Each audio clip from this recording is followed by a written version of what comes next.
All right, we're back. Here to talk about the 4080 GPU. It showed up in geekbitch.com today. By videocards.com, of course. They get a lot of the leaks and early benchmarks, stuff like that. Pretty decent. So, in about 9 days or so, the 4080 will become available. We don't yet know the price for it, like it's not confirmed yet. We do know that it's going to be the 16 gigabyte model. If you don't know that the 12 gigabyte model got retconned to the 4070. So we're not going to see that for probably like next year sometime, I would imagine. So the 16 gigabyte version is the one that's coming out, launching in about 9 days or so. So people have already theorized that it's going to be about 30-ish% faster than a 4090, which is not, I mean, it's still really good. It's still like really good, especially depending on the price, because it does have a competitor, and we'll talk about that in a minute.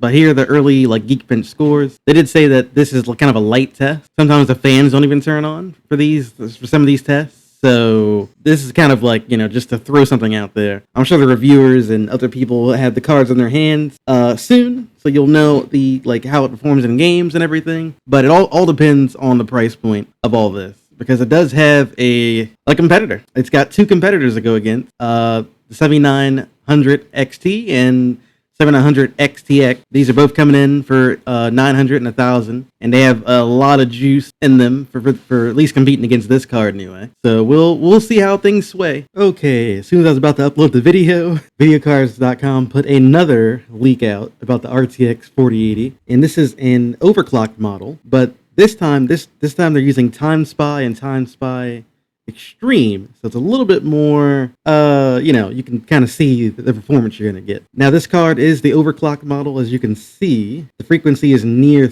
3000 megahertz, which you see right here, the boost clock are 2500 megahertz. This is kind of like what the base model is, out of the box, what they're called, the FE models, rather. So this one's already kind of boosting up that already. Now, these are the scores, and then if you come down here, there's even more of a breakdown. This is kind of how it stacks up in each preset. So this is a little bit more, still grain of salt, I would say, but a little bit more metrics to go by. Now, they didn't put on here any RX 7900 XTX to kind of compare. I have to see those scores. I'm sure someone's going to put up a score somewhere kind of comparing the two. It's only a matter of time. Now, the release date is scheduled for I think I said it somewhere in here, November 16th, yeah, right here. So pretty close.